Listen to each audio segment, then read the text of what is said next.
If you clicked on this video because you would like to learn more about this watch and you are maybe on the fence about whether or not you should buy one, this is not the video for you. This is not a regular review. This is a bit more of a rant video about timing when it comes to watch collecting. Obviously, I will touch on the main speaking points of the watch, but surely that's something you already know. If you would like a bit more depth on the links between watch collecting and this watch, stick around. What do I mean by timing? I mean the fact that based on everything this watch has to offer, I should be buying one, but I won't. That's all I'll give you for now. First, let's talk about the good. We have all of my favorites in the room: integrated bracelet, ultra thin, exposed case back, automatic movement. Perhaps the thinnest watch I've ever had on my wrist, textured dial, quick release bracelet. Now let's go into detail. Within reason, I am a thinner the better kind of watch collector. This fits that almost perfectly at 6.6 millimeters in thickness. The exposed case back. This really reminds you that there is a world outside of the NH35 and it's gorgeous. I think if you're a relatively new collector like me, the NH35 is impressive, but as you start to learn more about movement and finishing, things like this really do show you that there's levels to this stuff. Ask me about my watch.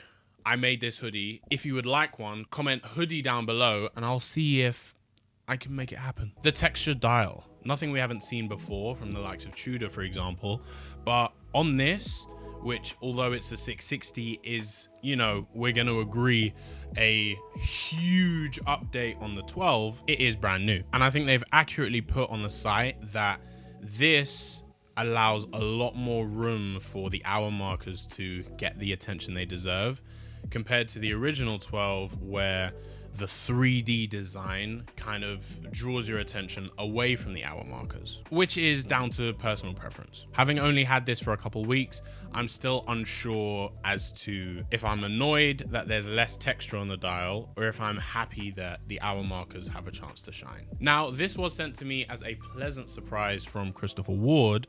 However, I think my favorite color in this series is the turquoise, lighter blue. What is it called? Hold on. Blue, BLU, I remember. Now, although that one is my favorite between the dark blue and the white, the real surprise for me was the DLC. I think while there was a risk that it could come off looking a bit cheap, the great brushing on the watch definitely doesn't make it feel that way or look that way, as you can see in these videos here. And while we're talking about those videos, there is a new showroom opened in the Hill Dickinson Stadium, the home of Everton FC. Now, I have no interest in football whatsoever, but I do have an interest in trying things on before you buy them. So as a Liverpool resident, it's really cool that I can just book a viewing, go in, try on anything I want, and get a better feel for watches before I purchase them there. Especially with the fact that I can switch straps and really try different things out. And I have a full vlog of my visit to the showroom coming soon. Another pro of this watch is how light it is. I'm coming to learn through my journey that there really is a value in a watch you forget you're wearing. The main and pretty much only con of this watch, and the reason I didn't buy one for myself,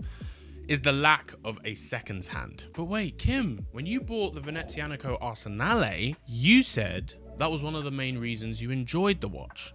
A lack of seconds hand. What's changed? Well, here's the thing. I meant every word when I said that about a year ago now. But for me today, as a watch collector, today, a watch without some visible proof of a heartbeat is a deal breaker for me now. Whether it's regular seconds or small seconds, tourbillon, open heart, something on the front of the watch to show that it is alive. Now, while I know, especially if I end up posting this on TikTok, this will open me up to a load of hate comments, this is just part of watch collecting. We grow, we change. I've spoken a few times on this channel recently about how much I appreciate finishing and how much work goes into that.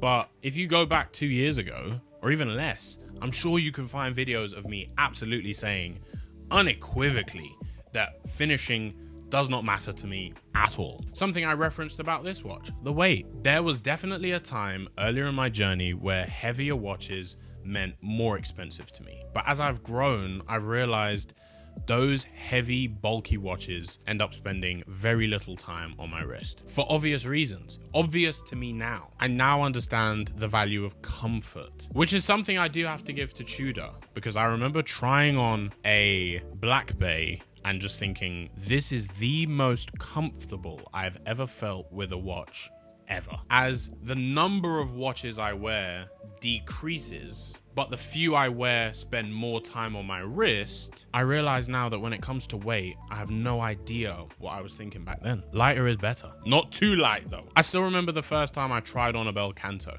I remember really liking the watch, but thinking to myself, based on the images and videos, that's gonna be too heavy. You know, $3.5 grand.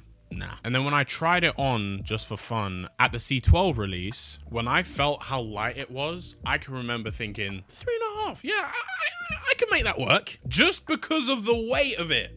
Nothing else had changed. I didn't learn anything else new about that watch except that it was lighter than I thought. And suddenly the likelihood of me buying it had gone from a 2 out of 10 to like a 6 out of 10. I was thinking about payment plans. And anyway, bringing it back to the 660 and timing. This watch is stunning, but it's arrived a bit too late for me. While I've got you, not only would I like you to hit the like button, but I want you to comment down below if you are experiencing something similar, or if you have experienced something similar, where a watch arrived that you thought you would love, but you decided against it. Or a watch you ended up purchasing that you never thought you would ever touch. I already have the Venezianico, which is thin, automatic.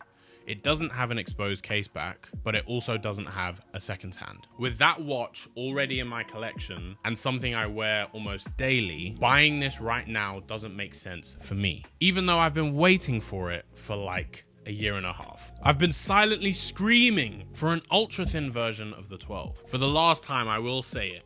If I didn't have the Venezianico, I would have bought this. I would have pre-ordered a chance to be on the list for pre-orders. It is a really good watch, but has come at the wrong time for me. And hopefully it's come at the perfect time for you. Obviously they've loaned it to me for a video, but I don't want to give this back. My goodness.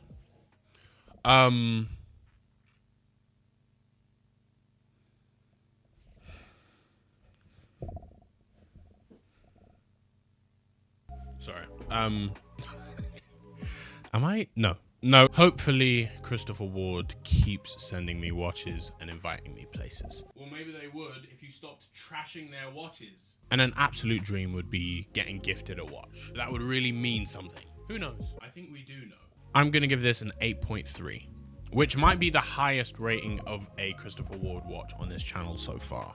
However, I do hold my breath for a day where I can get something ultra thin with a second hand. I mean, they just dropped stuff with stones in the dial, you know, anything could happen. As always, if you enjoyed this video, hit the like button and let me know about the hoodies. Thank you.